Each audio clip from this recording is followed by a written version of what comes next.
Best gift for everyone. Carva Mini.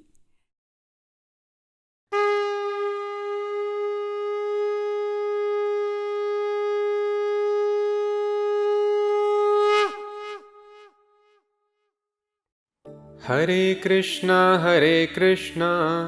Krishna Krishna, Hare Hare, Hare Rama, Rama Rama, Hare Hare.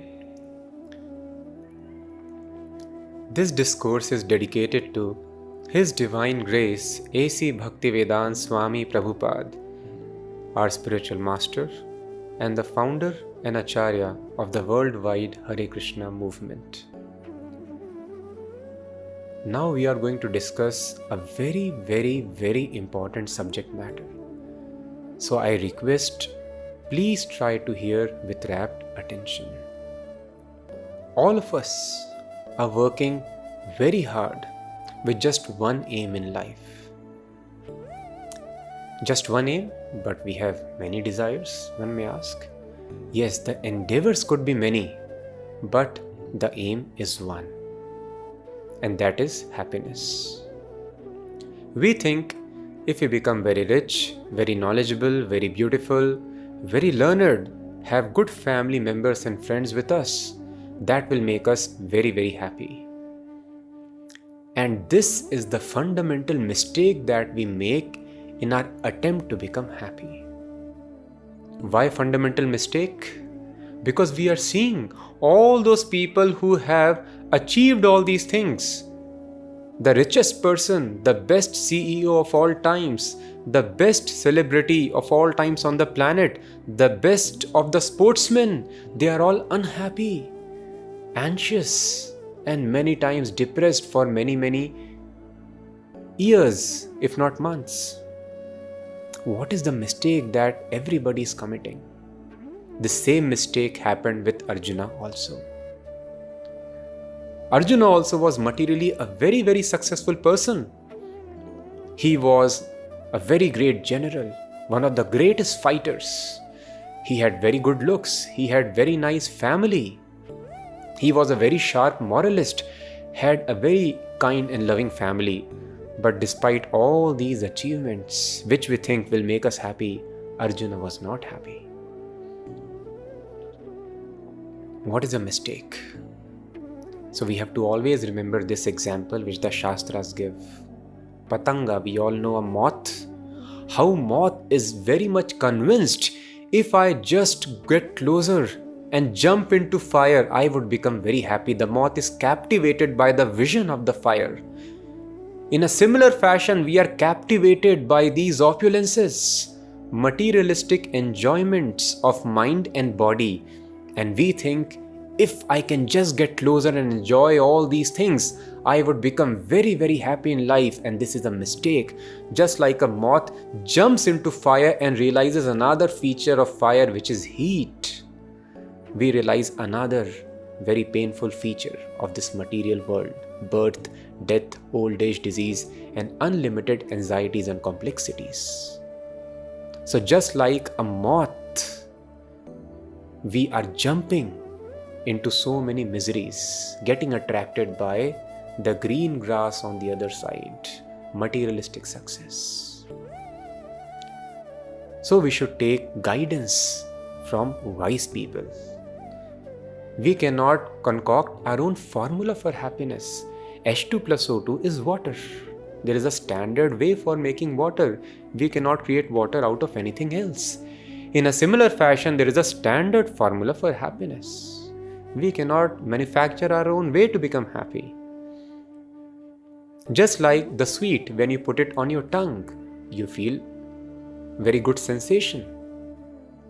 That is the design of the tongue. That is the way you can enjoy, relish the enjoyment of taste. In a similar fashion, it is very important to have knowledge about our own self if we want self-satisfaction and happiness in life. And this knowledge is so important that the Supreme Personality of Godhead, Lord Krishna, had to come, descend down, incarnate to explain it to all of us through the medium of Arjuna. So Lord Krishna explained to Arjuna Vasansi jirnani yatha vihaya. Just like we change clothes when the clothes become old, we change the bodies. We are eternal. We are different from this body. Whole life we work very hard just to satisfy the externals, not caring about our own self. I am completely different from this body. And this knowledge of self, spirit, soul, what is spirit, soul, and how to satisfy the spirit, soul is explained very beautifully in the scriptures. Yatha taror mool nishechanena tripyanti tatra skanda bhujopashaka. Nobody has this knowledge. Even though some people are able to understand, I am not the body, I am spirit, soul, but they do not understand further what is the origin of the spirit, soul and how to satisfy the spirit, soul. If I stop all the hard works of simply satisfying my external dress, I understand putting foodstuffs on the dress will not satisfy me, but this does not give me positive knowledge of what will satisfy me. And that knowledge the scriptures mention, Yatha taror mool nishechanena. The mool, the root of the tree is to be watered if we want to nourish the entire tree. We need to put the foodstuffs in the stomach if all the limbs of the body have to be healthy. In a similar fashion, this most important knowledge is explained in the Upanishads and in the Bhagavad Gita, that the soul is part and parcel of Super Soul, Supreme Lord, God. Krishna explains to Arjuna, Mama evansho jiva loke jiva bhutas sanatanaha. You are always my ansha, my part and parcel. Just like the finger is part and parcel of this body. If this knowledge is not there with the finger, and finger tries to put in some other body, in some other mouth or in some other place, so finger cannot be happy. In a similar fashion, we are trying to serve so many people, but we are not engaging ourselves in the service of God. And we are part and parcel. That is the design of the soul. Soul is connected to God, just like the leaf is connected to the root of the tree, the limbs of the body are connected to stomach. So only when the foodstuffs are fed to the stomach, finger, all the limbs get nourished. In a similar fashion, the message of Bhagavad Gita is devotional service unto the Supreme Lord. So who is that Supreme Lord? Who is God? And how do we understand I am different from this body? And what is the way of satisfying the Supreme Soul? This wonderful knowledge of the science of self, the super self, this material creation, the purpose, and all the connected categories is very beautifully explained in Bhagavad Gita.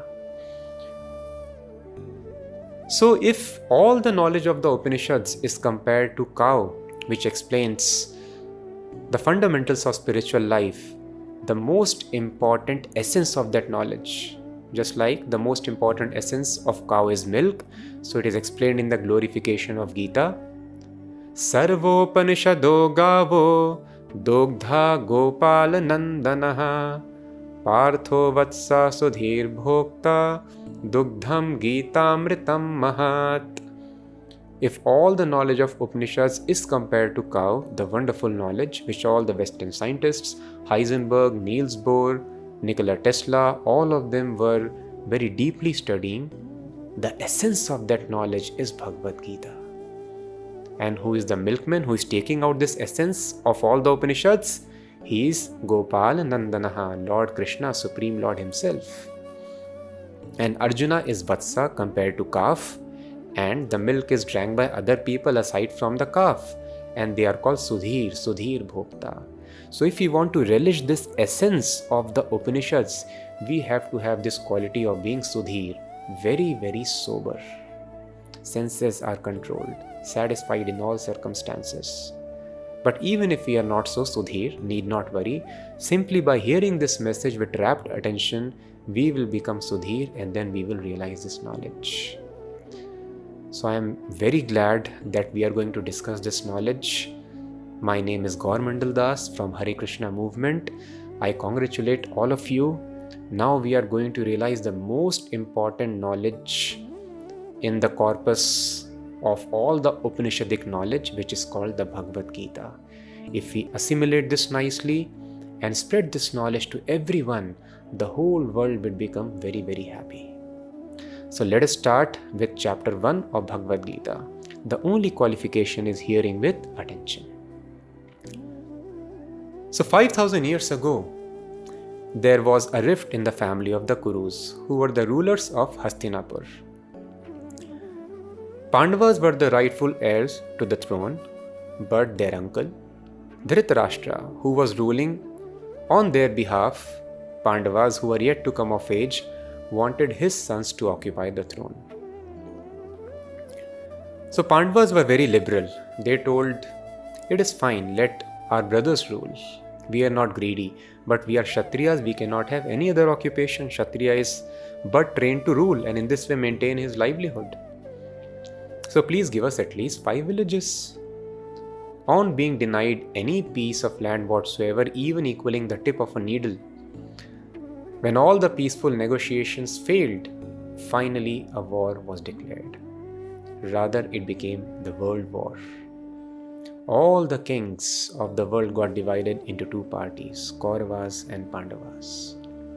And Dhritarashtra, who was the king is supposed to lead the fight, but because he was blind, he could not join.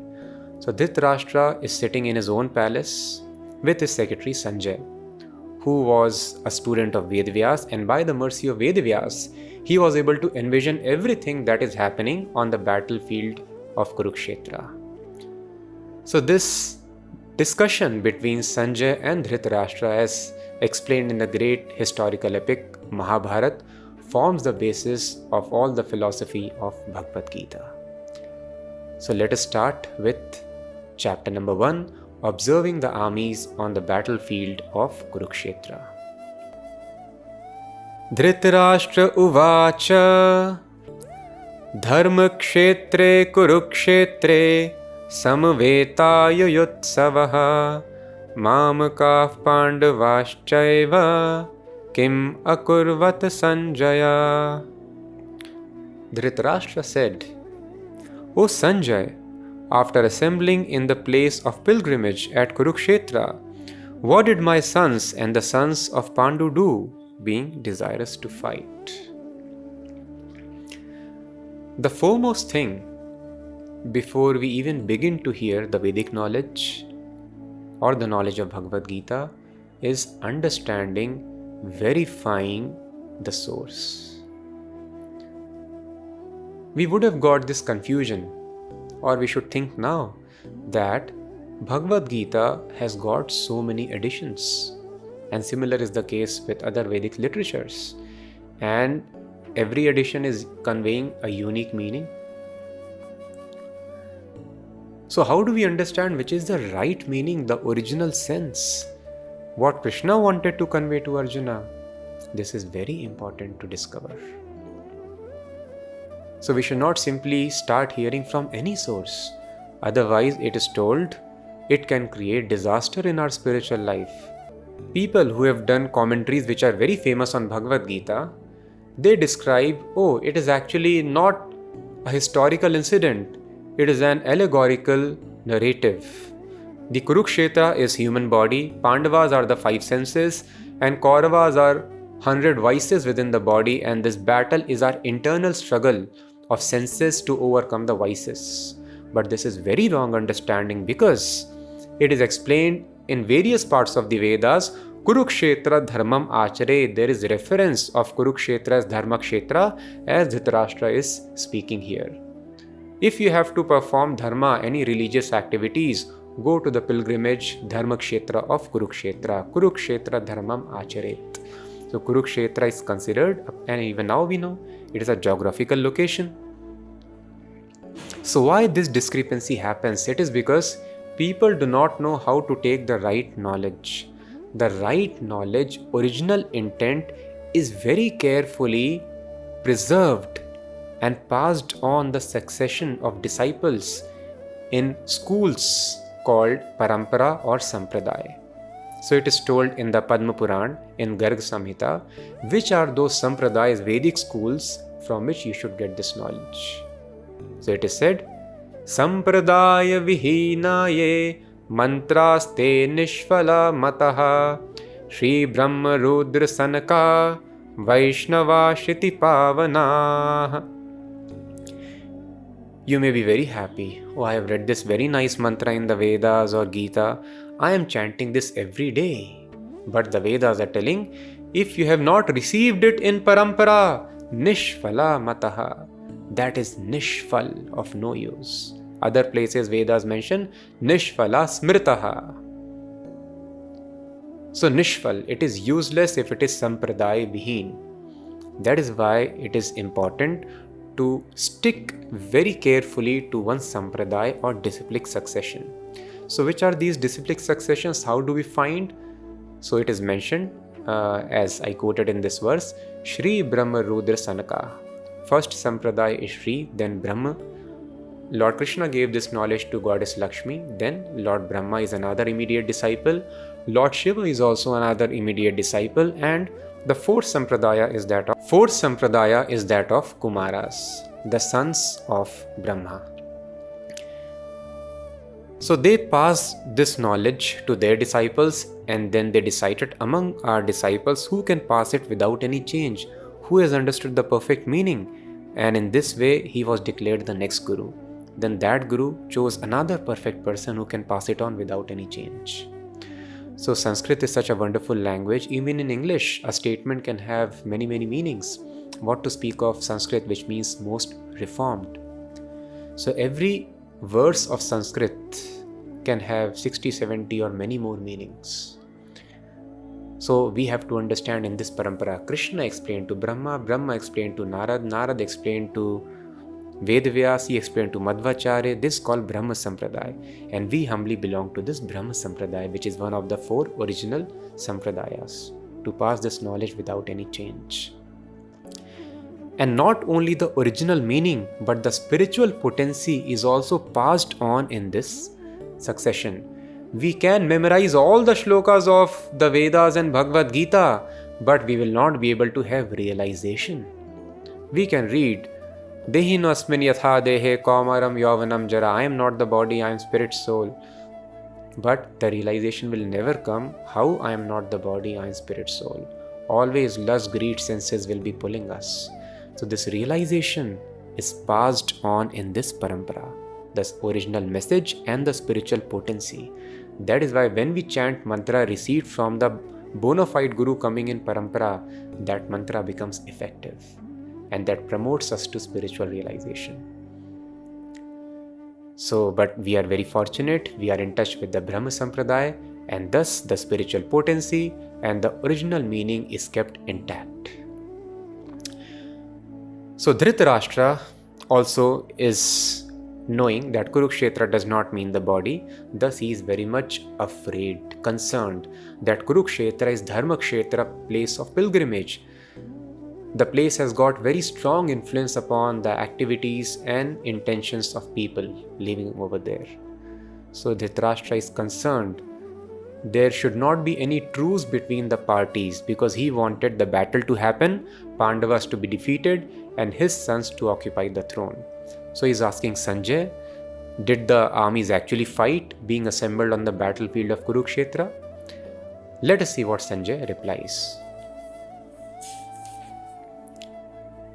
Sanjaya uvacha drishtva tu pandavanikam vyudham duryodhanastada acharyam upasangamya raja vachanam abravit.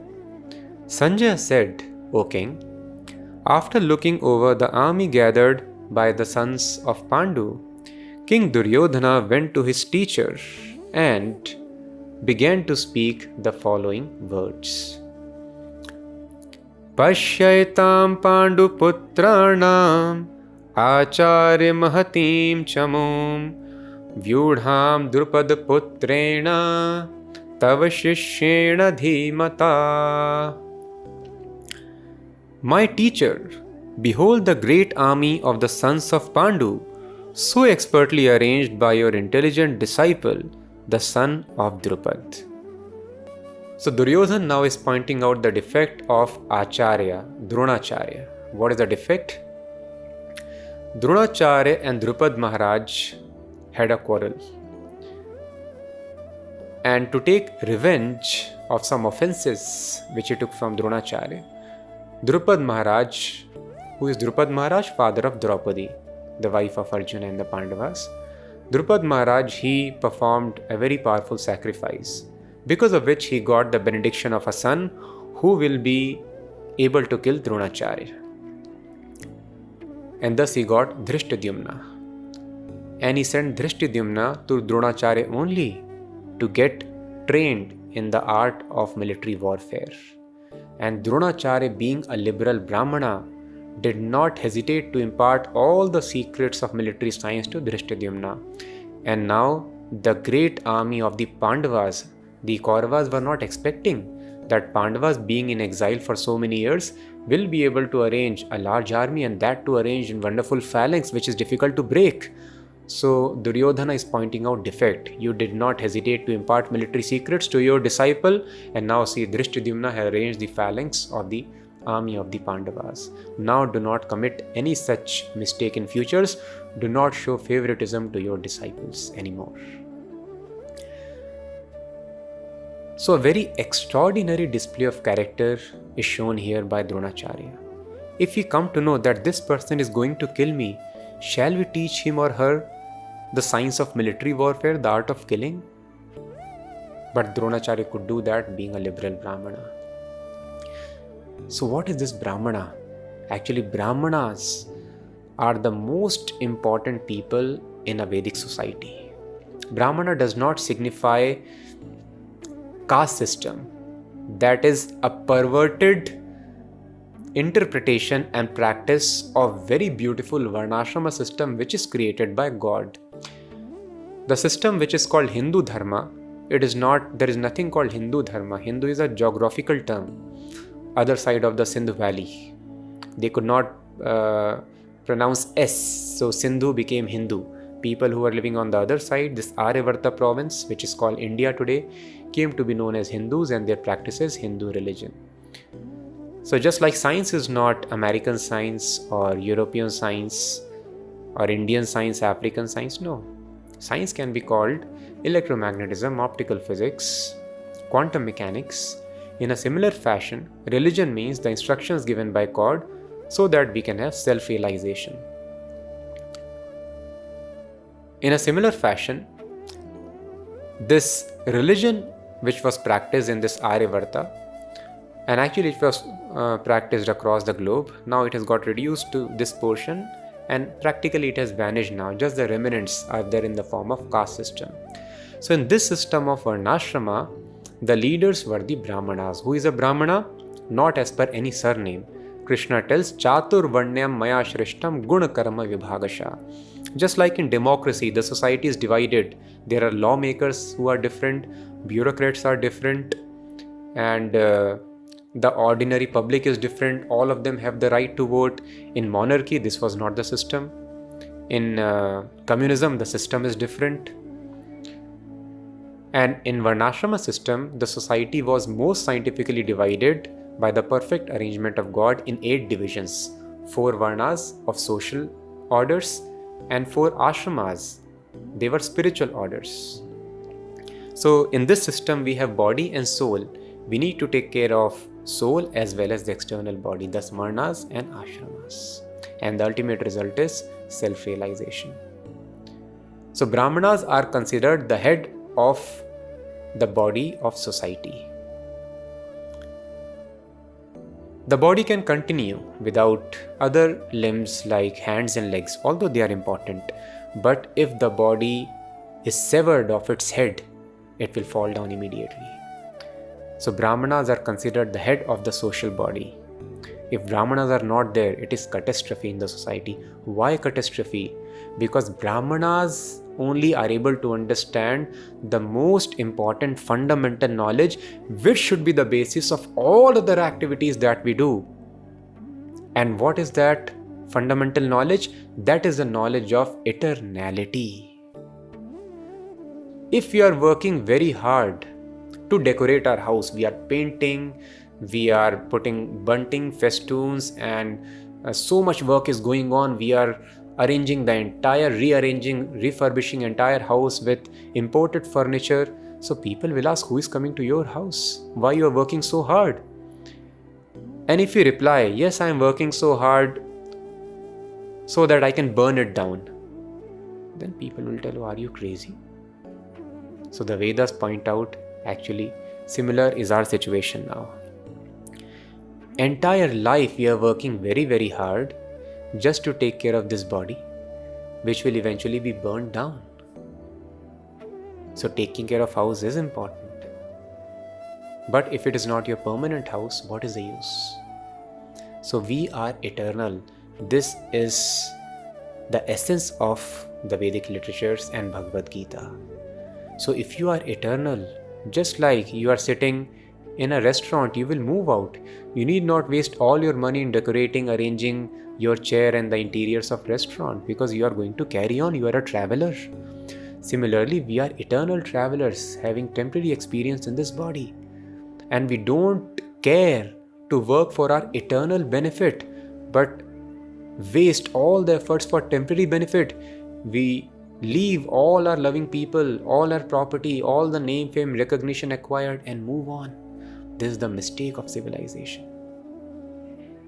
So this concept is difficult to understand. People are doubtful.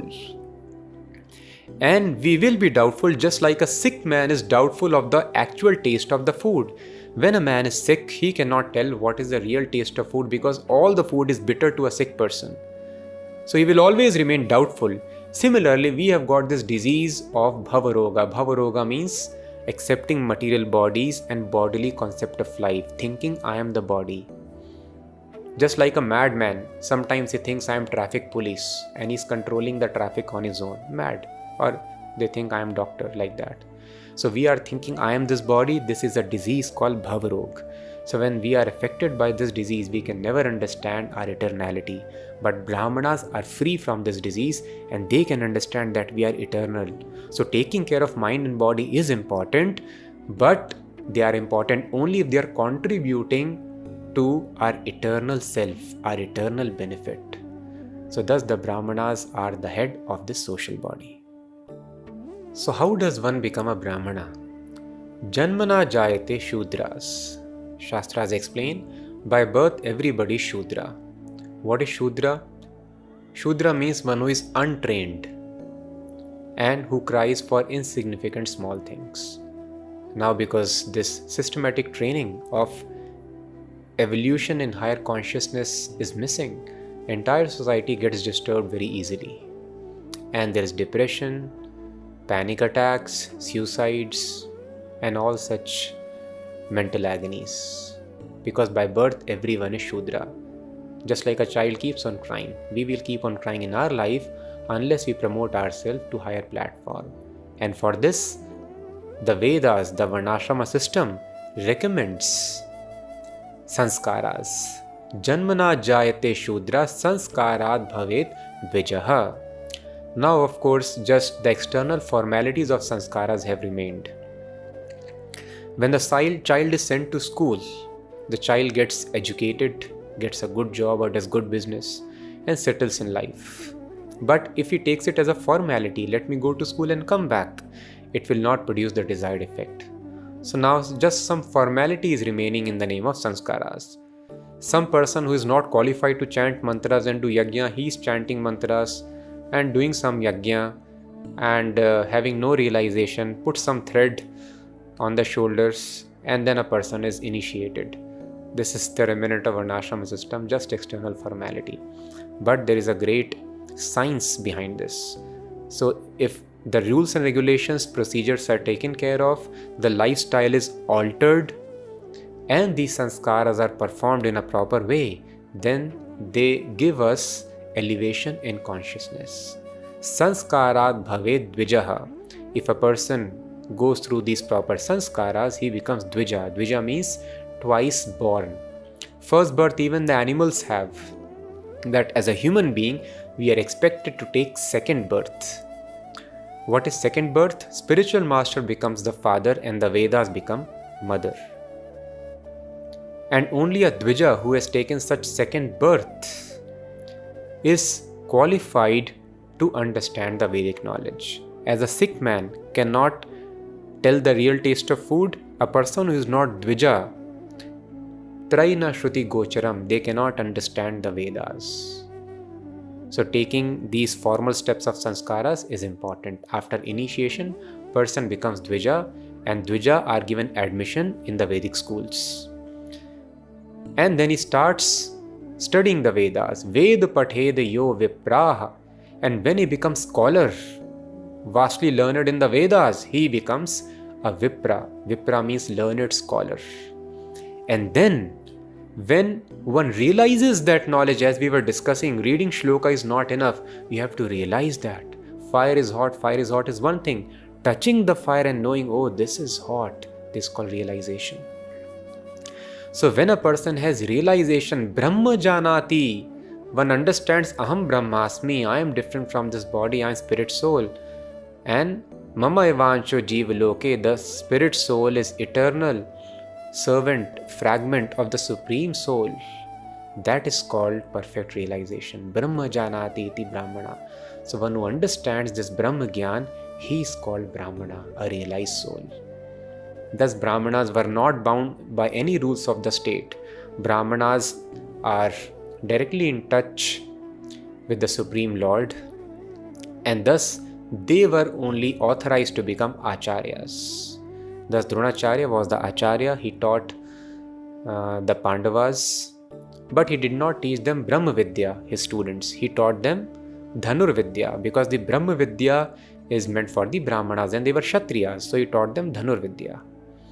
But it is very important that unless a person comes to this platform of realization as oneself being different from body, they should not become teachers. Because if we miss this fundamental aspect of eternality, then all our education is useless, because it simply promotes hard work for just temporary gains.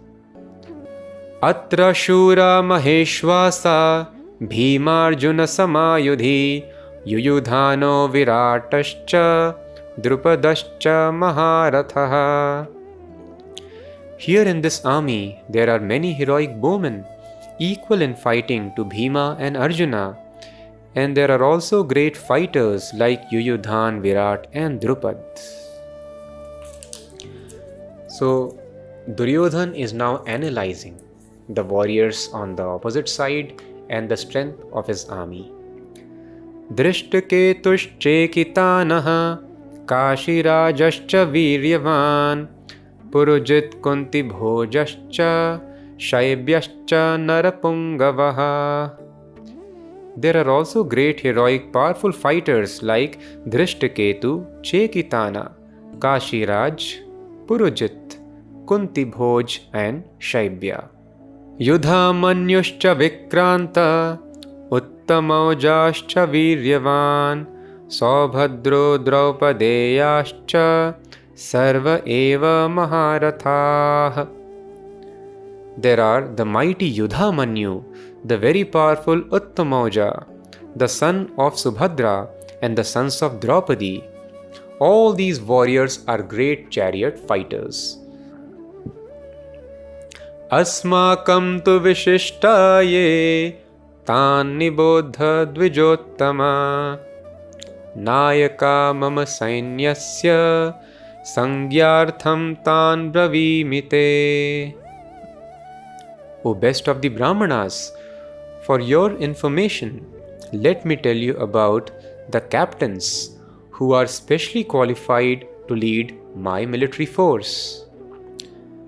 Bhavan Bhishmascha Karnascha Kripascha Samitinjayaha Ashwathama Vikarnascha Saumadattis Tathaivacha. There are personalities like yourself, Bhishma, Karna, Kripa, Ashwathama, Vikarna, and the son of Somadatta called Bhurishrava, who are always victorious in the battle. Anye cha bahava shura madarthe tyakta jivitaha nana shastra praharana sarve yuddha visharadaha. There are many other heroes who are prepared to lay down their lives for my sake. All of them are well equipped with different kinds of weapons, and all are experienced in military science. Aparyattam tadasmakam balam bhishmabhirakshitam paryaptam tvidametesham balam bhimabhirakshitam. Our strength is immeasurable, and we are perfectly protected by grandfather Bhishma, whereas the strength of the Pandavas, carefully protected by Bhima, is limited. So here Duryodhana is making an estimation of strength, and he is telling very confidently that we are having odds on our favor to win this battle, because the Pandava army is led by Bhima, who Duryodhana considered like a fig, and it was a fact, he was a fig in the presence of Bhishma, the great fighter who was leading the side of the Kauravas. So Duryodhana is very expert in calculation. And here also we are very expert in calculation. We are having many researches. The research papers are just increasing every day.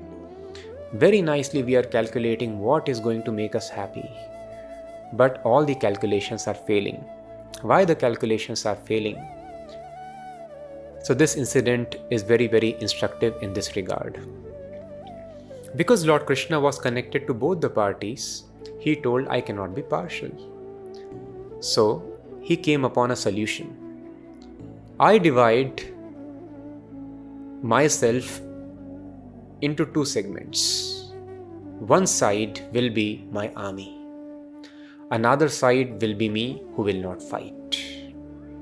So anybody who approaches me and asks, I will reward accordingly. So Duryodhana and Arjuna both got to know.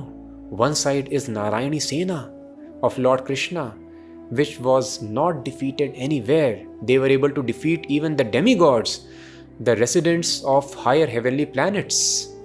On other side was Lord Krishna, but Lord Krishna told, I will not pick up any weapons, because if Lord Krishna picks up weapons, who can defeat him? So both of them, Arjuna and Duryodhana, became very eager to approach him to seek the desired favor. Duryodhana reached first. Lord Krishna was taking rest at that time.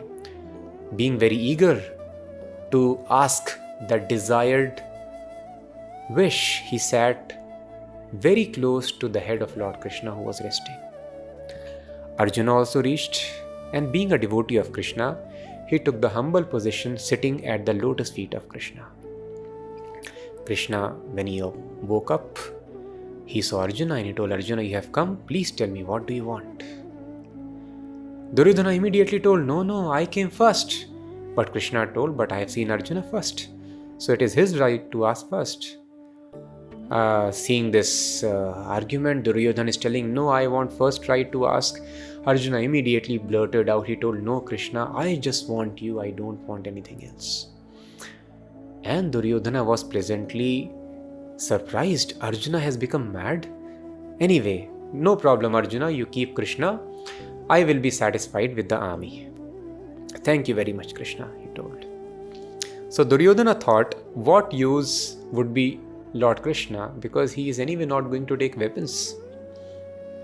Let me have his army and defeat the Pandavas. This is the mistake which all of us do. We calculate very nicely. Let me have nice education, nice wealth, nice body. We go to gym every day, spend many hours over there. And let me do more certifications, more courses. Let me set up more business, have more branches. Let me have very nice family members, have nice spouse. And in this way, we are very nicely calculative to become happy. But why our calculations are failing?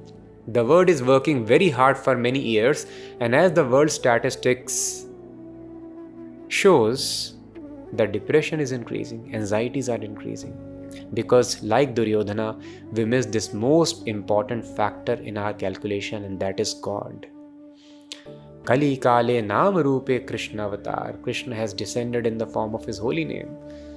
So when we request people, you please chant Krishna tells in Bhagavad Gita 9 chapter verse number 13, Satatam kirtayanto maam, always keep on chanting my name. People think, oh, what will chanting Krishna's names do? Let me do my calculation and work very hard and become happy. But we see, where is happiness? So we have to understand, put this factor in the first line of our calculation. Please have God in your life. Then that will make us happy. So Arjuna did not calculate, I just want to have Krishna on my side. And then even though Arjuna was weak, it was not possible for him to defeat great generals like Drona, Bhishma and Karna.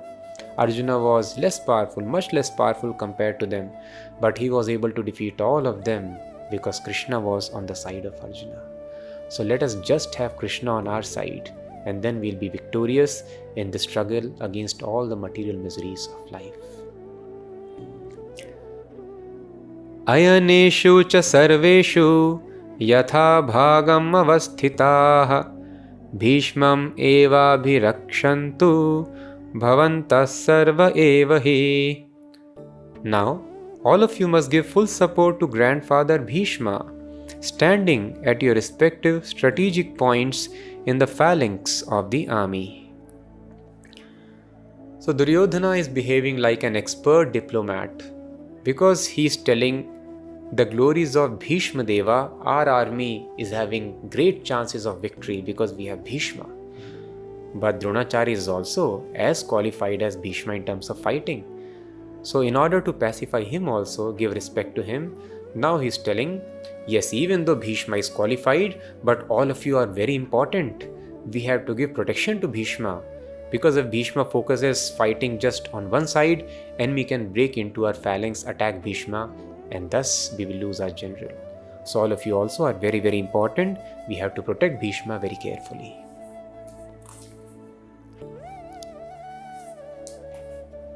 Tasya sanjanayan harsham Kuru vriddhah pitamaha Singhanadam vinadyochaye Shankham dadmau pratapavan.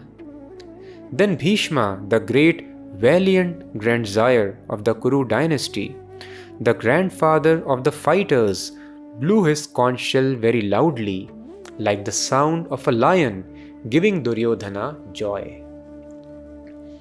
So Bhishma wanted to give joy to his son, grandson Duryodhana, that I will not leave any stone unturned in this war, and thus he blew his conch shell. But he also wanted to indicate by conch shell, which is eternal insignia of Lord Krishna. Lord Krishna always carries conch shell with him, that please understand Krishna is on the other side. So even though I will not leave any stone unturned, victory is on the side of Pandavas. Tata shankhascha bhairyascha parnavanaka gomukhaha sahasaivabhyahanyanta sashabdastu mulo bhavat. After that, the conch shells, bugles, trumpets, drums and horns were all suddenly sounded, and the combined sound was tumultuous. Tata shvetair hayair yukte mahati syandane sthitau madhavav pandavaschaiva divyau shankhau pradhadmatuhu. On the other side, both Lord Krishna and Arjuna, stationed on a great chariot drawn by the white horses, sounded their transcendental conch shells. Panchajanyam rishikesho devadattam dhananjayah paundram dadmau mahashankham bhima karma vrakodaraha. Then Lord Krishna blew his conch shell called Panchajanya, Arjuna blew his the Devadatta, and Bhima, the voracious eater and performer of Herculean tasks, blew his terrific conch shell called Paundram. A very significant word is used here to address Lord Krishna, Rishikesh. Every Sanskrit word has got great meaning. Rishik means senses and Isha means controller or master. So Lord Krishna is described here as the master or the director of the senses. We have got 5 knowledge acquiring senses by which we sense this world, we understand what is happening. And now we have created many extensions of the senses, just like the television or the newspapers. Through it, we are able to sense the things, whatever is happening in the world around us. But we have to understand the senses cannot give us absolute knowledge. The government, which has provided us televisions or the internet signals, very tightly regulates these extended senses. Whatever the government wishes, we will be able to perceive through these extended senses.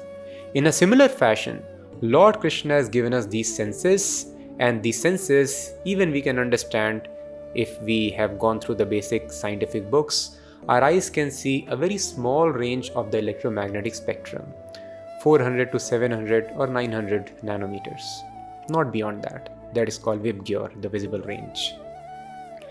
And then what to speak of spiritual existence? Even the personalities or the objects which emit or reflect light, beyond this Vibgyor spectrum, we will not be able to see them. So our senses give a very limited perspective of this world. Thus we can never tell what is reality using our senses. Even material reality. Then what to speak of spirit, which is beyond the range of all the senses. Only when Lord Krishna is willing, who is the master of the senses, our senses, mind is also considered sense, 6th sense. Mana shashthani indriyani prakriti sthani karshati, Lord Krishna explains to Arjuna in Bhagavad Gita. So just like our senses have got limitations, our mind also has got limitation, which is the 6th sense. Just like a mind of dog cannot understand anything about the advanced sciences that we study. Mind of a child cannot understand he should go to school and study to prepare for his future. He is forced to do that. Similarly, our mind cannot understand everything. Then why are we thinking by research work using our senses and mind, we will be able to understand God and spirit? Senses provide a small window to the world. Is it not common sense? Mind has got its limitations. Is it not common sense? So sometimes, some scientists who are atheistic or agnostic, actually all the real scientists, science was meant actually to discover absolute truth. What is this world all about? From where it has come?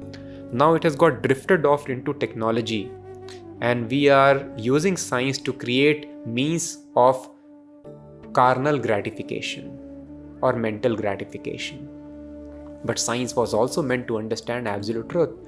So you'll be surprised to know, I was surprised when I read that Schrödinger, Heisenberg, Niels Bohr, the founders of all the wonderful technology I'm speaking here, you are hearing, this revolution has come because of quantum mechanics, and they are the founding fathers. And all of them were great readers of the Upanishads and the Vedanta. Oppenheimer, Albert Einstein, all of them. But some of them who are not so enlightened, they tell these people, religious people, are having blind faith. But one scientist, I think Charles Towns or somebody else, has very beautifully told that people accuse the religious people of having blind faith, but actually the atheistic scientists are the people who should be accused of having blind faith, because they are having blind faith on their mind and senses that with this they can understand everything of this world. This is blind faith, isn't it? We understand our brain and mind has got limitations. But thinking my brain, my mind can explain me and I can understand the complete reality, and thus let me engage in research depending upon this mind and senses, this is blind faith. So just see, Vedas are so nice. So Vedas still do not depend upon your research work. You will never be able to understand absolute truth. Understand who has designed your senses. And then if he is pleased, he can change the design, and then you will be able to understand complete reality. So Lord Krishna, Rishikesh, he is seated within our hearts, and is willing to give all the direction to us. He is willing to give us complete knowledge, but we do not want it. We do not surrender to Krishna. Just like the teacher cannot impart knowledge to the students unless the students surrender. They agree to take admission in the school, follow the rules and regulations, attend classes on time, wear the uniform, pay the fees. Then only they can be imparted knowledge. Doctor cannot help the patient if the patient does not surrender, agrees to be operated by the doctor. We cannot reach any place if we don't surrender to pilot. So we see that in day-to-day life also surrender is very much required. So God can give us complete knowledge and direction if we surrender to God. So thus, we should be very, very eager to understand these instructions of Bhagavad Gita. Surrender means simply following the instructions. So let us first understand all the instructions and then try to follow completely. And then Krishna will take complete charge of our body. Not just he becomes director, but he becomes complete, absolute controller of a soul which is completely surrendered. And then we are led to the right actions which bring happiness to us and to everybody else.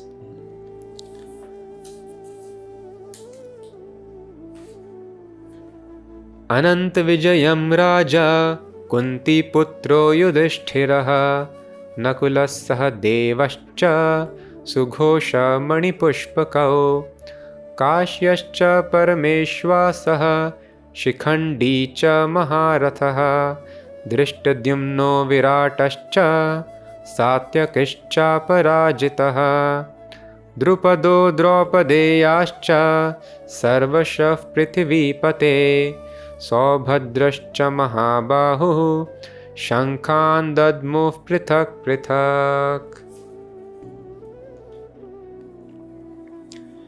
King Yudhishthir, the son of Kunti, blew his conch shell, the Anant Vijaya, and Nakul and Sahadev blew the Sughosh and Manipushpaka. The great archer, the king of Kashi, the great fighter Shikhandi, Drishtadyumna, Virat, and the unconquerable Satyaki, Drupad, the sons of Draupadi, and the others, O king, such as the son of Subhadra, greatly armed, all blew their respective conch shells. Saghosho dhartarashtranam hridayani vyadarayat nabhascha prithivim chaiva tumulo abhyanunadayan. The blowing of these different conch shells became uproarious, and thus vibrating both in the sky and on the earth, it shattered the heart of the sons of Dhritarashtra. So when the party of the Kauravas blew their conch shells, there is no such narration explained that the Pandavas got disturbed. But when the Pandavas blew their conch shells, Vyadarayat, their hearts became shattered. Because a devotee is never disturbed in any circumstances. The Pandavas were pure devotees, completely surrendered to Lord Krishna. And thus, understanding the Supreme Lord, who is the creator of unlimited universes, is on our side, then what is the cause of any fear? So we are very, very fearful in our life. The way to come out of all the fear is taking shelter of Lord Krishna, the Supreme Personality, like Pandavas have taken here. Atha vyavasthitan drishtva dhartarashtran kapidhvajaha pravritte shastra sampate dhanur udyamya pandavaha rishikesham tada vakyam idam aha mahipate. O king, at that time Arjuna, the son of Pandu, who was seated in his chariot, his flag marked with Hanuman, took up his bow and prepared to shoot his arrows, looking at the sons of Dhritarashtra. O king, Arjuna then spoke to Rishikesh, Krishna, these words.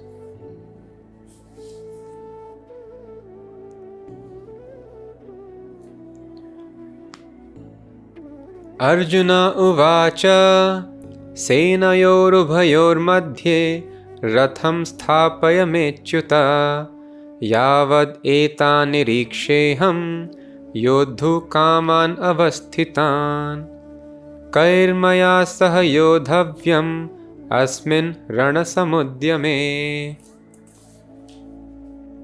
Arjuna said, O infallible one, please draw my chariot between the two armies, so that I may see who is present here, who is desirous of fighting, and with whom I must contend in this great battle attempt. Again, a very significant word is used here to address Lord Krishna, and that is Achyuta. The relationship between the Lord and his devotee is very sweet. The devotee has no other intention but to serve the Lord, and the Lord has got nothing else to do but to serve his devotee. Thus we can see Lord Krishna sometimes becomes the doorman of his devotee, like he became doorman of Bali Maharaj. Sometimes he becomes child like that of Nand Maharaj and Yashoda. Sometimes he takes lowly positions as that of charioteer, like here he has become of Arjuna. But Arjuna is very conscious that, my dear Lord Krishna, you have kindly agreed to become my chariot driver. But I understand you are Supreme Lord, so please excuse me, I am ordering you to take my chariot between the two armies. You don't become any less than the Supreme Personality of Godhead. Thus he is used the word here, Achyuta, means infallible. You always remain the Supreme Lord. Another understanding is, Chyuta means fallible. We are all Chyutas, the conditioned living entities. When the living entity falls from the spiritual platform and gets trapped by the laws of nature, then this situation is called Chyuta. But Lord Krishna, although he appears in this material world, made up of material energy, he remains Achyuta. He never becomes controlled by the laws of nature. This point is very important to understand. Because our perspective of world is given to us under the control of material nature. If we have got the body of a pig, we will find stool to be very tasty. If we have got human body, we will find other delicacies like sweets, milk sweets to be tasty. So the way we perceive the world, it depends upon the body which is in control of material nature. We don't have absolute perception of the world. But when Lord Krishna comes here, he does not become controlled by the laws of nature. Although it appears that he is also taking birth, he is also dying. Somebody shot an arrow and it struck the toe of Krishna and Krishna left his body. Why you are telling that he is God? And see, somebody killed God. Can God be killed? He cannot protect himself even from an arrow. How he can be God? Or he is crying, being fearful of the mother. How God can cry? That is why Kunti Maharani tells, Tad atyanta vidambanam, your activities are bewildering. So it is not very easy to understand the activities of Krishna simply by seeing those activities. Some people tell, you need not read the activities of Krishna, books like Mahabharat, Bhagavad Gita, simply you know the activities and you understand, pick up from their behavior. No, we will be completely mistaken. Thus Krishna tells in Bhagavad Gita, Janma karma chame divyam evam yoveti tatvataha. My birth and activities don't follow material laws, they are divyam, completely transcendental, spiritual. Anybody who is able to understand these laws, he will also become immortal. So it's a great science. When Lord Krishna comes here, it is nato natya dharo yatha. It is explained by Kunti Maharani. It is like a dramatic actor acting on a stage. He acts as if he has taken birth. He acts as if he is dying, just like an actor on the stage. He is telling, I am having a heart attack. Actually, nothing is happening. In a similar fashion, Lord Krishna does performance here. He acts to attract the attention of conditioned souls, living entities like us, towards his wonderful activities. But then sometimes he surpasses all the laws of nature. Lord Krishna showed in his mouth all the universes to Mother Yashoda. Lord Krishna lifted great hill Govardhana on his little finger for 7 days continuously without eating, drinking or taking any rest. These are extraordinary activities. So sometimes Krishna performs ordinary looking activities, sometimes extraordinary activities, but Lord Krishna always remains Achyuta, beyond the laws of nature. Thus this Bhagavad Gita is valuable because this is absolute knowledge. Any human being does not deserve to give knowledge because his knowledge, the knowledge taken by the research using mind and senses, it is conditioned by this body. Just like a sick man finds all the food bitter, we will give knowledge basis our understanding, the way our senses perceive the world. But Lord Krishna being transcendental, this instruction is absolute and without any fault and mistakes. Thus the name used here is Achyuta. This is second reason of using this word.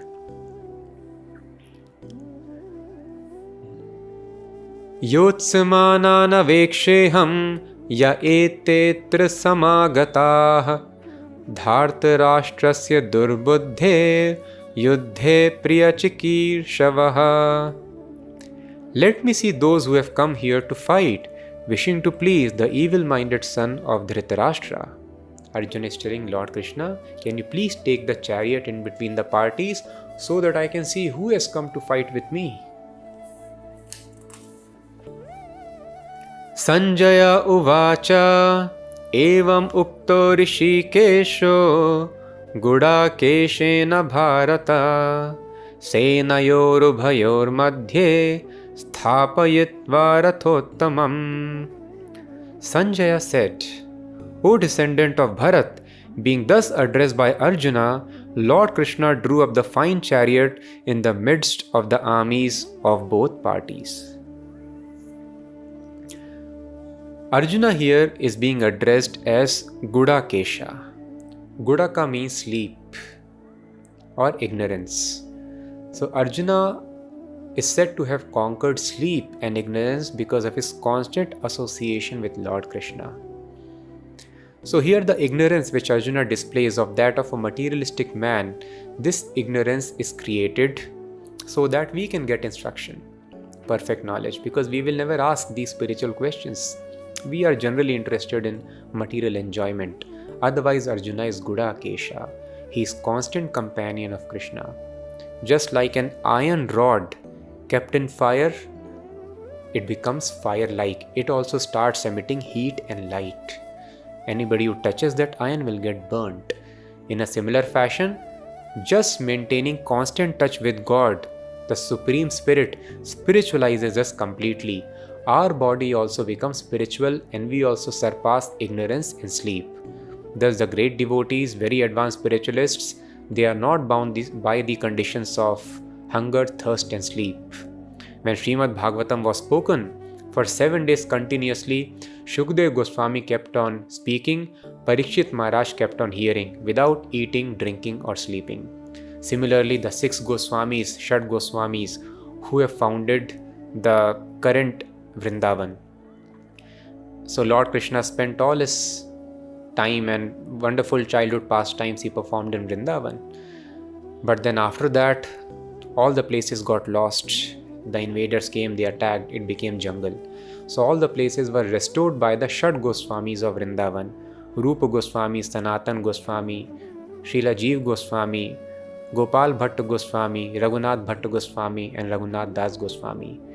And these Goswamis, who were earlier materialists, behaving like materialists at least, and sleeping for many hours, 12 hours, 13 hours, when they became devotees, they surpassed all the influence of biological needs also, and they were sleeping just for 1 or 2 hours in a day. So can we imagine a person sustaining himself with just 1 or 2 hours of sleep? That is possible in spiritual life. Gudakesha. So if we also maintain constant touch with Krishna, we will be able to surpass the influence of ignorance and sleep. So how to maintain that now? I do not see Lord Krishna around us. As we discussed in the beginning of the discourse, Kali Kale Nam Rupe Krishna Avatara Satatam Kirtayanto Mam. Lord Krishna tells, constantly keep on chanting my names. So this is very important message of Lord Krishna to Arjuna in Bhagavad Gita. Satatam Kirtayanto. constantly do kirtan, keep on chanting my names. So whatever activities we are doing throughout the day, if we keep on taking the names of God, then we will be maintaining constant touch with this incarnation, Nam avatar of God. Just like Ramadi Murtishu Kala Niyamena Tishtan, many incarnations are taken by God as Ram, Varaha, Narsimha, etc.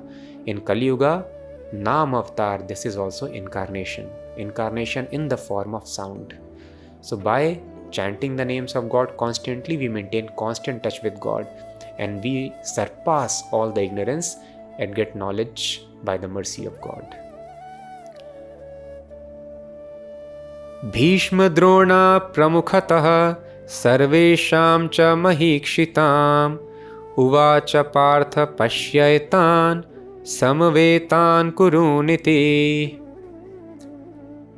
In the presence of Bhishma, Drona, and all other chieftains of the world, Rishikesh, the Lord said, "Just behold, Parth, all the Kurus who are assembled here." Tatra pashya sthitan Partha Pitrin atha pitamahan Acharyan matulan bhratrin Putran pautran sakhins tatha Shvashuran suhridaschaiva Senayorubhayorapi.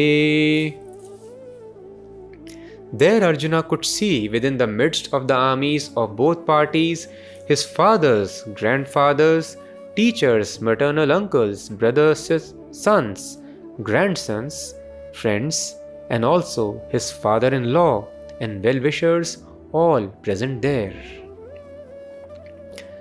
Tan samikshya sa kaunteya sarvan bandhun avasthitan kripaya parayavishto vishidan idam abravit. When the son of Kunti, Arjuna, saw all these different grades of friends and relatives, he became overwhelmed with compassion and spoke thus. Arjuna uvacha Drishtvaimam swajanam Krishna Yuyutsum samupasthitam Sidanti mama gatrani Mukham cha parishushyati. Arjuna said, "My dear Krishna, seeing my friends and relatives present before me in such a fighting spirit, I feel the limbs of my body quivering and my mouth drying up."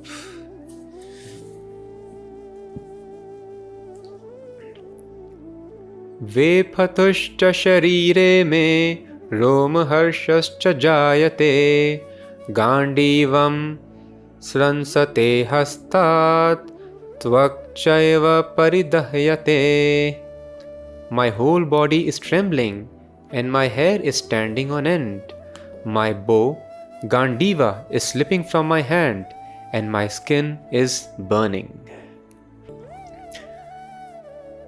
So we can imagine what is the situation of Arjuna.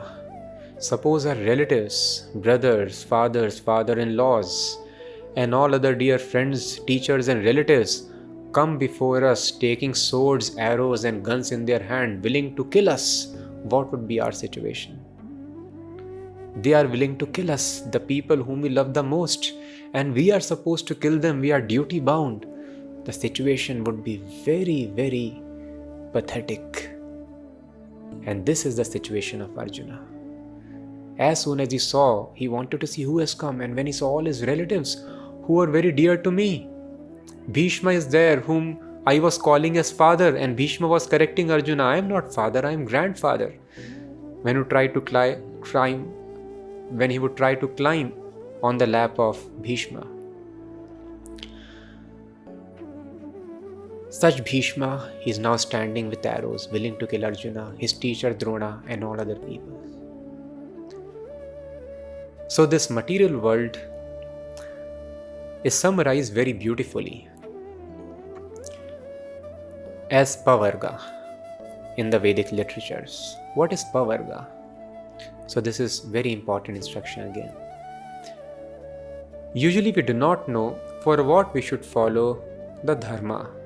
the scientific rules and regulations for our conduct in life. Why God has given these instructions. And if at all some people follow it, they think it is for economic development. But actually, yes, in the codes of religion, economic development is also mentioned. Dharma, artha, kama, moksha. But actually such religions are cheating religions. It is mentioned in Bhagavatam as Kaitava Dharma. Kaitava Dharma means cheating religion. Just like the purpose of school is to impart education, but the child is introduced into this education system through play school. And he thinks, oh, school is a nice place to go. I am able to play there very nicely. But actually the purpose is to take a child away from the playful sporting so that serious business of education he can undergo. Similarly, when people are not very wise, just like a small child, such dharmas are required which are called Kaitava Dharma.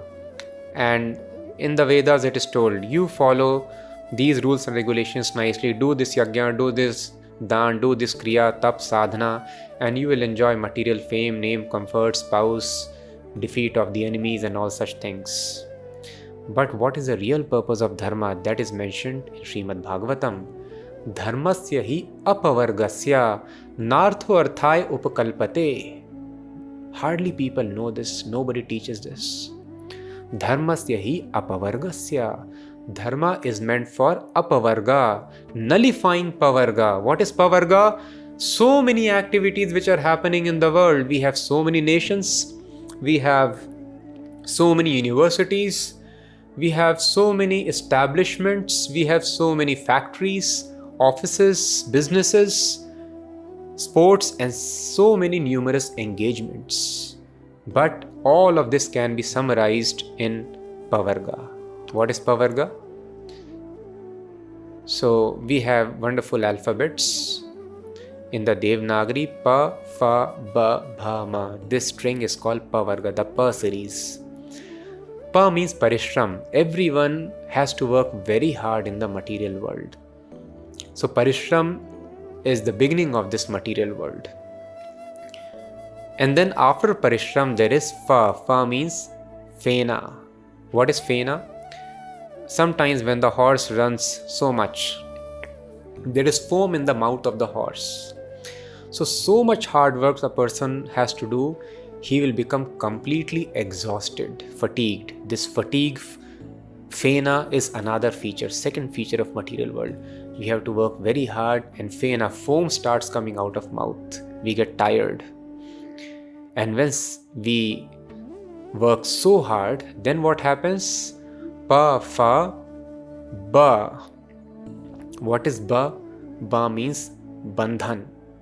We get some results, either objects, situation, have a high status in the society, or some loving people around us or animals around us. And then we get entangled. We have strong attachment for all these things, positions and people. And that is called bandhan, attachment. What happens because of this bandhan? Bha means bhaya, fear. Then the person is always fearful. When the child attains status of top ranker, he is always fearful. Oh, I may not lose even 1 mark, otherwise I'll get second rank.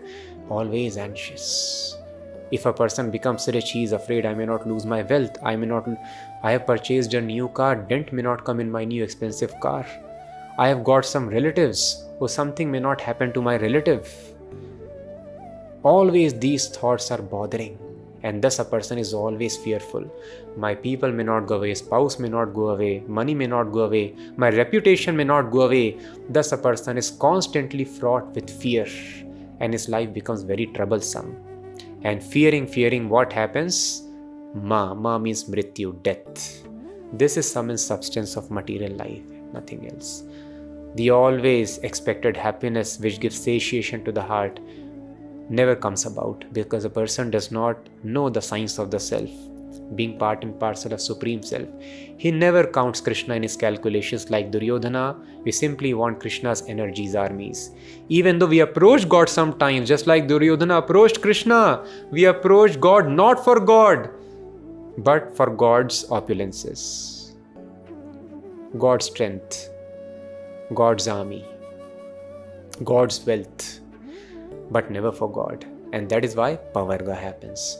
So dharma means dharmasya hi apavargasya. Real purpose of dharma is to stop this hard parishram, stop this constant fear, and which is because of material attachments, and stop the process of death. This is the aim of human form of life. After evolution through so many species, finally we have got this human form of life. Turnam yatet na patet anumrityu yavan. Before death arrives, we should prepare ourselves that there is no more death. We should become immortal after this death. This is the preparation. But we have no knowledge. So we have to understand, just like using science, we have stopped certain diseases. Similarly, using the science, wonderful science which is mentioned in Bhagavad Gita, leading our life basis those principles, we can stop death also, just like diseases have been stopped, some diseases. All the diseases can be completely stopped, and death can be stopped by following the scientific regulative principles of the Bhagavad Gita. And that is the aim of human form of life, preparation for immortality. Thus, Dashrath Maharaj, when he met the sage Vishwamitra, who came to meet him in his court. So when we meet each other, we generally ask, how are you doing, how your family members are. But what can you ask a sage? So, the father of Lord Ramchandra, Dashrath Maharaj, asked, Aihistam yattat punar janma jayaya. My dear sage, how are your endeavors going on to win over this repeated death? Punar janma jayaya, repeated birth and death. This is the aim of human form of life. This is the purpose of dharma. Otherwise, the situation is like that of Arjun, fraught with anxieties. Nacha shaknomi avasthatum brahmativa cha me manaha nimittani cha pashyami viparitani keshava. I am now unable to stand here any longer. I am forgetting myself and my mind is reeling. I foresee only evil, O killer of the Keshi demon. Another very significant word used here is viparitani. Arjuna is telling Krishna, we think this war is going to give us happiness through kingdom, but I think viparitani, the reverse is going to happen. I will come in complete distress. So if the science of God is not taken into account, the spiritual knowledge is not taken into account, then any action which we do, it will have viparitani, the reverse effect. And very clearly we can observe this in the society around us.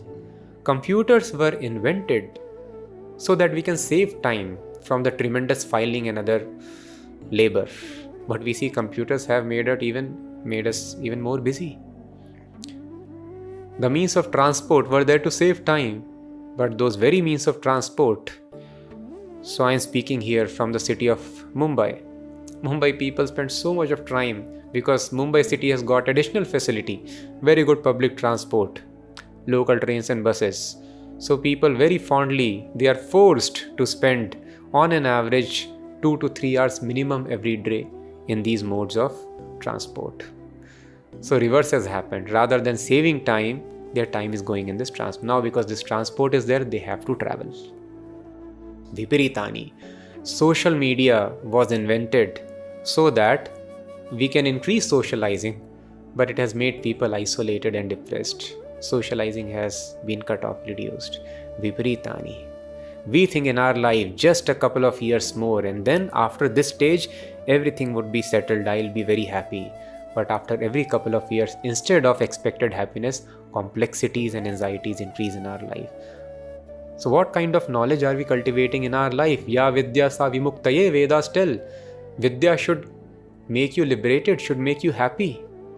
But by this advancement of knowledge, we become more and more stressed and depressed. It means we are cultivating ignorance. Why ignorance? Because this fundamental first equation itself we have committed mistake. That I am eternal spirit soul. part and parcel of God. Nacha shreyo nupashyami hatva swajanamahave nakangshe vijayam Krishna nacha rajyam sukhani cha. I do not see how any good can come from killing my own kinsmen in this battle, nor can I, my dear Krishna, desire any subsequent victory, kingdom, or happiness. So Arjuna, the word he has used here for happiness is Shreya. There are two kinds of happiness, Shreya and Preya. Preya means immediate happiness and Shreya means ultimate happiness. So Arjuna is telling Krishna, immediately I think I may become happy by winning this war, but I don't see any ultimate happiness, Shreya, in this. So this should be our consideration always. This act, now it is giving me satisfaction, instant gratification, but what does this material enjoyment do to me in the long run? I get addicted to it. Today I want to see one video, I want tomorrow 2 videos, more. 1 cigarette I have, I want more, 2 cigarettes. So immediately I get gratification, but in the long term the desires always keep on increasing, and there is a limitation being put by mind, body, society and the laws of nature. And thus we are never satisfied by this material enjoyment. Instant gratification, long-term dissatisfaction.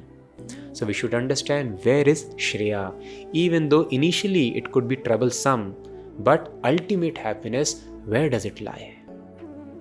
Kim no rajyena govinda kim bhogair jivitena va yesham arthe kangshitam no rajyam bhoga sukhani cha ta imeva sthita yuddhe pranansh tyakva dhanani cha acharya pitara putras tathaiva cha pitamaha matula shvashura potra shyala sambandhinas tatha etan hantumichhami gnatopi madhusudana api trailokya rajasya heto kim nu mahi krite nihatya dharta rashtranaha ka pritisya janardana.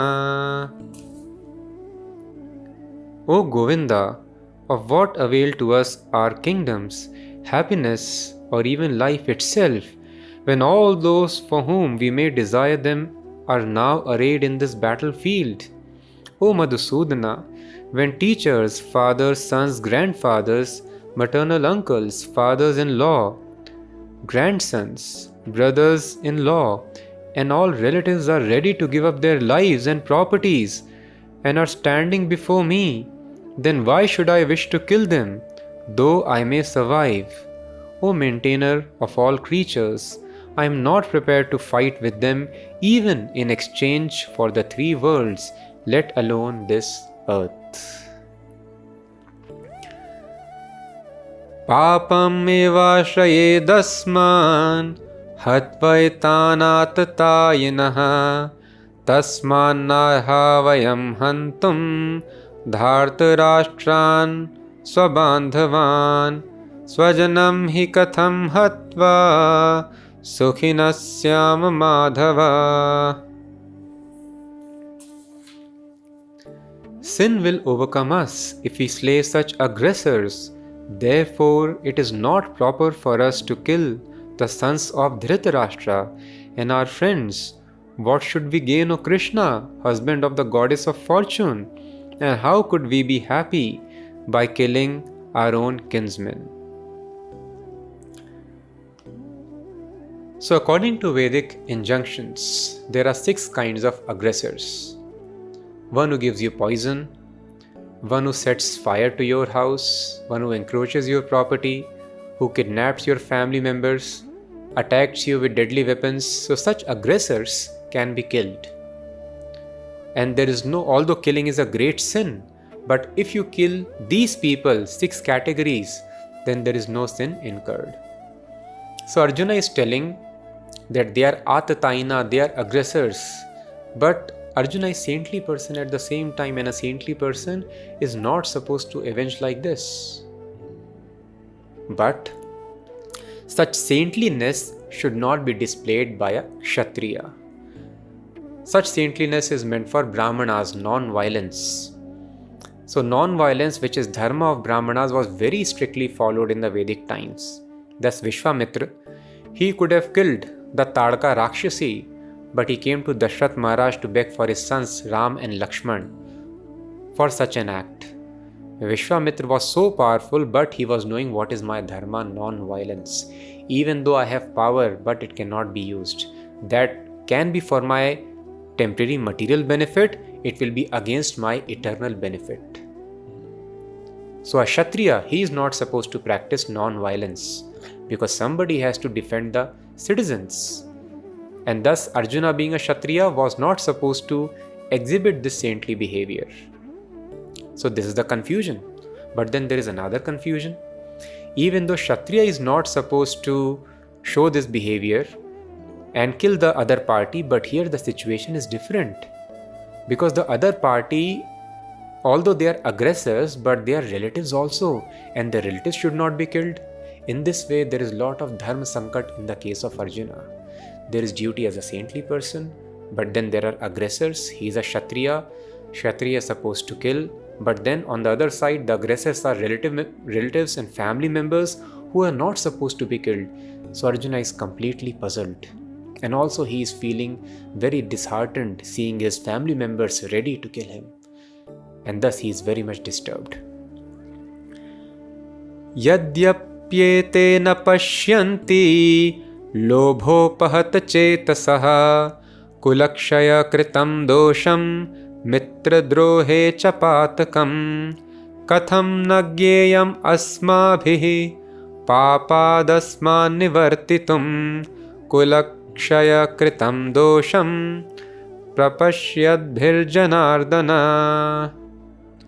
O Janardhan, although these men, overtaken by greed, see no fault in killing one's family or quarreling with friends, why should we, with knowledge of the sin, engage in these acts? Killing relatives is a very big sin. They cannot bother, at least we being intelligent should bother. This is a great sin. Kulakshaye pranashyanti kuladharma sanatana dharme nashte kulam kritsnam adharmo abhibhavatyuta.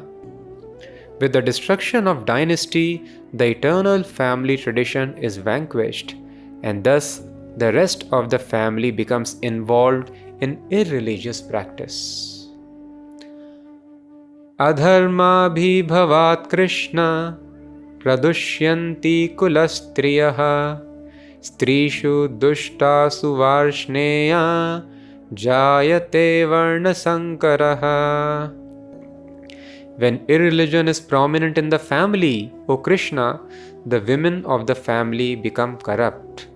And from the degradation of womanhood, O descendant of Vrishni, comes unwanted progeny.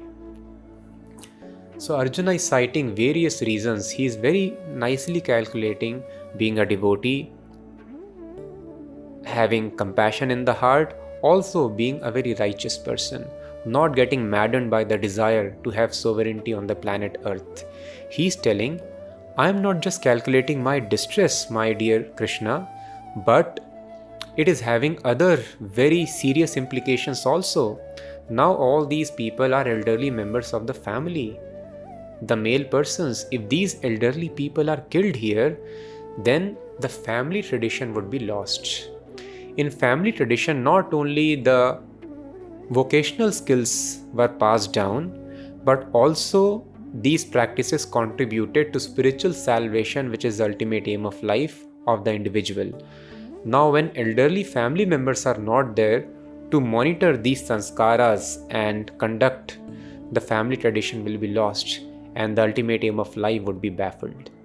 And when there are no senior people to keep the family religious, then the woman would become corrupt and polluted. If we don't follow religion nicely, there is no higher pleasure in life, then corruption, adultery is the result. And if woman becomes adulterous, that is a disaster for the entire civilization. So how to bring a good progeny on this planet? It is a great science. And chastity of womanhood is very important factor in this. If women are chaste, pious, religious, then the child would be born in a very good consciousness, and they can be admitted into the varnashrama system. So varnashrama system is not just one-sided, just taking care of the spiritual side, but also it takes care of the most nice management of the society. So society needs brahmanas, which is like head. Society also needs kshatriyas, which are like arms. The varnashrama is not one-sided, just taking care of the spiritual side and ignoring the material comforts. No. Just like the body has got many limbs and all the limbs should be properly protected, taken care of, in a similar fashion, varnashrama system very nicely sees to it that all the limbs are taken care of, protected, and they are very healthy, in good shape. So in order to protect the brahmanas, which as we discussed are the heads of the social body, this varnashrama system is very important. Not every person can have the brain to have spiritual realization. Not every person can practice all the rules and regulations which enable one for spiritual realization, like Satyam, Shama, Dama, Titiksha.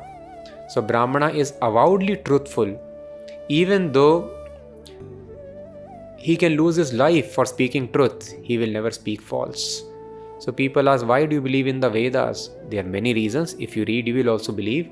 But one important factor is it is coming down through the Brahmanas, who can never interpret a false meaning, who never take a salary. Brahmana is having complete control on mind and senses. He does not get carried away by the demands of the body. So he takes alms because he has no time to go for a job. He is engaged in Pathan, Pathan, Yajan, Yajan, to study and to explain, give this knowledge to others. Yajan, Yajan, to do Yajna, worship the Supreme Lord, tell others how to worship. And thus, because he has no time for other less important maintaining livelihood, such activities, he goes and begs alms. And people being generous can give extra alms to them. He will keep just the amount required for the maintenance of that particular day. He will not save it for tomorrow also. And he will also do charity for all the excess goods received. So in this way, a Brahmana is supposed to follow many qualities. So to have such qualities, it is important to have such body also, which enables a person to practice control of senses, control of mind, tolerance, titiksha, shanti, very peaceful, arjavam, very simple, simplicity. So all these qualities and such qualities are maintained even in animals. We know if you want to maintain a good breed, then they should not be bred with some other combination. So the breeds are also very carefully preserved. Unrestricted mixing among the breeds, if it happens, then the dogs also become very dull. The cows also are not able to produce sufficient milk. So just like in animals we present good bodies by preservation of breeds, the similar preservation was practiced in the varnashrama system also. Unrestricted mixing of the varnas, the classes, was not allowed.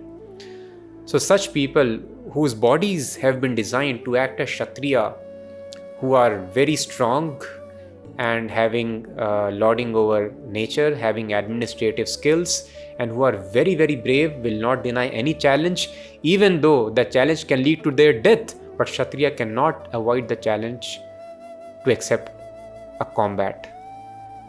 So like this, many other features were there. Such trainings required unique bodies, and these were very nicely preserved. And one very important factor is chastity of womanhood. So then if women, they start mixing, they become adulterous, then the child would not be of very good body and mind, not of good consciousness. And when the progeny itself, the child itself, is not having capacity to enter into varnashrama system, just like everybody cannot take admission into school, people are having dementia, autism, and so many other things. So if the body itself is not capable of entering even into varnashrama, where is the question of spiritual perfection and peacefulness in the society? If there are only mad people in the society, society cannot be peaceful. So sane people keep the mad people, they help them, they treat them very nicely, but it is done by sane people. So to maintain such sanity, preserve the unique qualities required for the maintenance of society, the strict rules and regulations of avoiding illicit sex and adultery was required. And only when a person is very devotedly religious, such adultery can be avoided in society. And if the elderly members are killed, who will protect the women whom untrained men can entice into unwanted progeny? So thus Arjuna is counting all these very important reasons. Sankaro narkayaiva kulagnanam kulasya cha patanti pitaro hesham lupta pindodaka kriyah.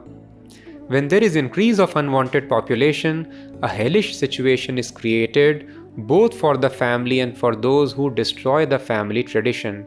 In such corrupt families, there is no offering of oblations of food and water to the ancestors.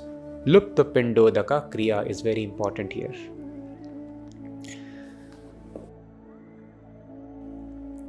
Yes, we have responsibility for the family members as long as they are there in this body. Once death happens, then there is no responsibility. But Vedas tell no. Our family members at the time of death, they have left shed of this external covering only. They have continued. So our responsibility is not over. After death, if family members, if they have committed sinful acts, they have not properly atoned for it, then they might have to suffer in hell, or they might have got trapped in ghostly bodies.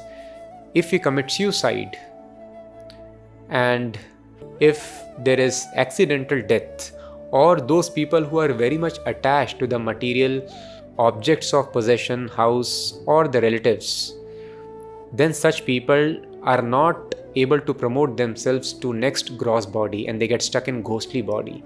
Ghostly body is very horrible.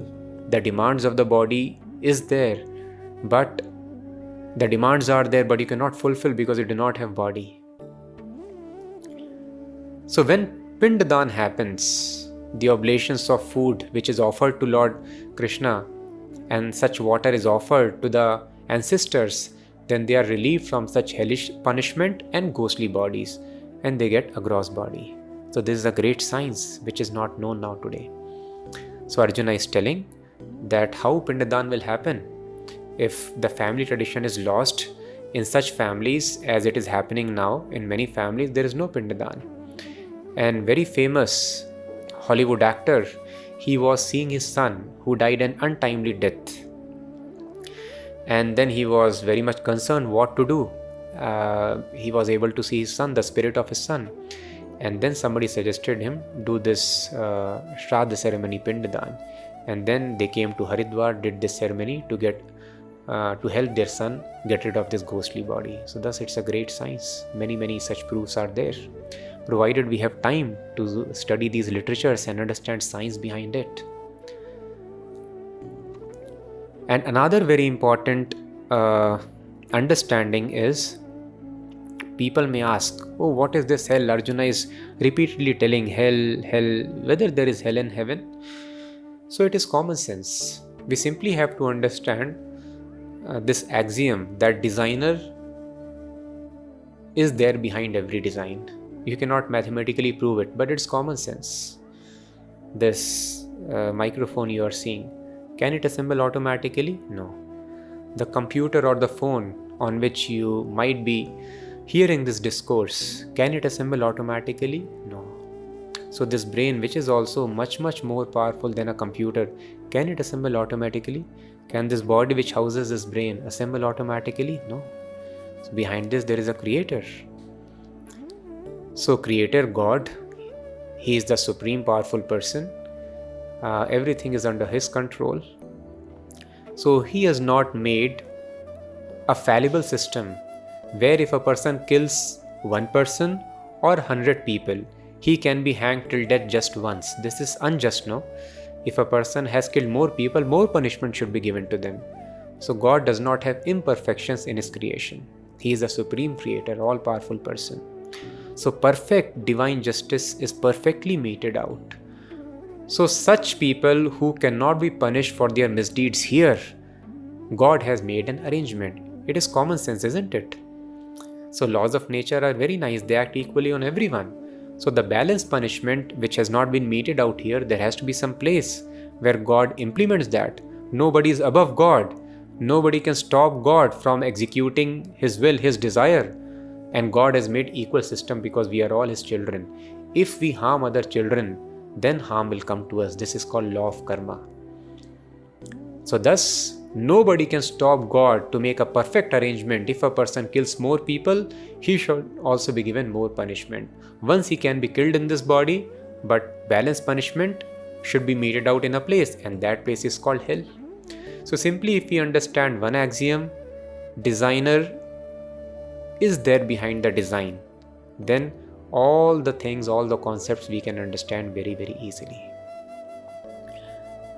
So hell exists, heaven also exists, but unfortunately we have no knowledge of the laws of nature, and almost entire civilization is geared up to enter into hell in the ignorance of these laws which are described in the Bhagavad Gita.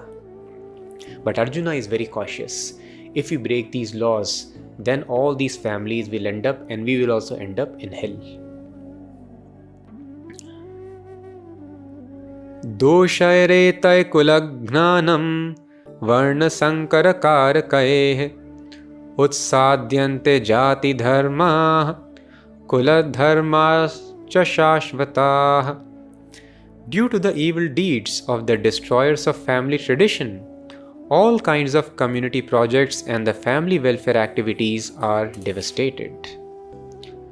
Utsanna kuladharmanam Manushyanam janardana narake niyatam vaso bhavati anushushuma. O Krishna, maintainer of the people, I have heard by disciplic succession that those who destroy family traditions dwell always in hell. So very important word used here again is anushushuma. Arjuna is not citing these reasons of a dharma basis his own understanding of life and his own perceptions. He is telling Anushrushrama, I have heard this. The Vedas are called Shruti. They are the user manual given to mankind. God, being perfect person, He makes perfect arrangement also so that His children may not suffer here. With every machine, there is a user manual. If we don't follow those things, we may spoil the machine and spoil ourselves also.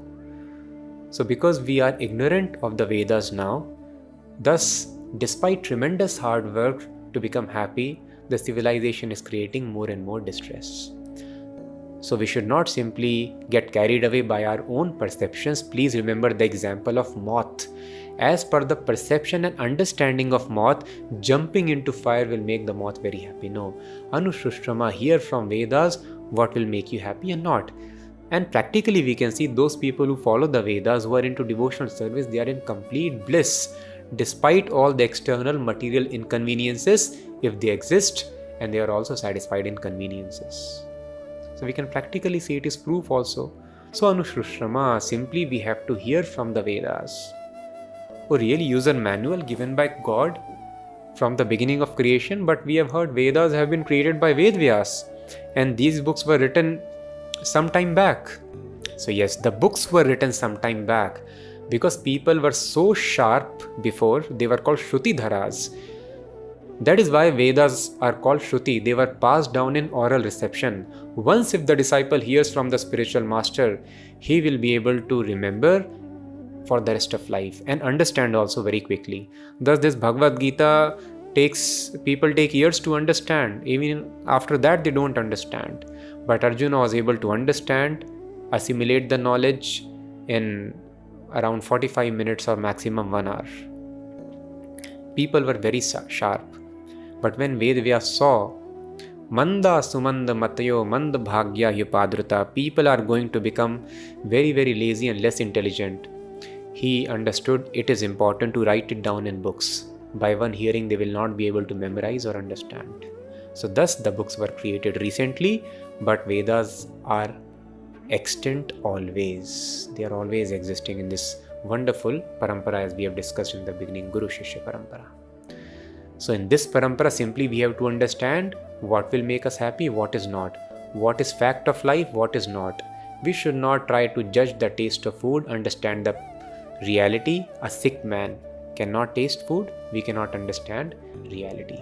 For thus each and every person, 7 billion people, have their own perceptions, opinions about life. Only when we are free from the laws of nature, we can have absolute perceptions by the mercy of absolute truth, Krishna. Aho bat mahapapam kartum vyavasita vayam yad rajya sukha lobhena hantum swajanam udyatah. Alas, how strange it is that we are preparing to commit greatly sinful acts driven by the desire to enjoy royal happiness. Yadi mam apratikaram ashastram shastrapanayah dhartarashtrarane hanyas tanme kshemataram bhavet. I would consider it better for the sons of Dhritarashtra to kill me unarmed and unresisting rather than fight with them. So Arjuna, being very compassionate, he is like a saintly person, understanding the laws of nature. He is telling Krishna, I do not want to fight. I am not ready for this kingdom. I can be killed unarmed. I am ready for that. But please, let me not engage in this ghastly warfare.